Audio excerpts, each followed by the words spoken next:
Welcome to Blizzard Fire. We hope this video helps fire up your solution. In this video, I will explain how to start your Ford Taurus with a key. First, gently insert your key all the way into the ignition cylinder. Make sure the transmission is securely in park or neutral. This is a crucial safety step before attempting to start the engine. Also, double-check that your parking brake is engaged. These initial preparations ensure a smooth and safe start every time you get behind the wheel. Once your key is fully inserted, turn it clockwise to the on position. You'll notice various dashboard warning lights illuminate briefly. This is normal as the vehicle performs its system checks.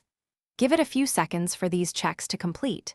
This brief pause allows the car's computer to prepare all necessary systems for ignition, ensuring everything is ready before you crank the engine.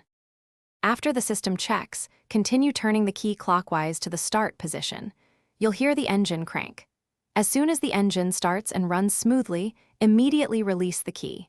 It will spring back to the on position automatically. Avoid holding the key in the start position for more than a few seconds, as this can strain the starter motor and other components. Once your Ford Taurus is running, take a moment to check your dashboard. Ensure that no persistent warning lights remain illuminated, indicating any potential issues. Glance at your fuel gauge and other essential readings to confirm everything is in order. Now you're ready to adjust your climate control, set your favorite radio station, and enjoy your drive. Happy motoring!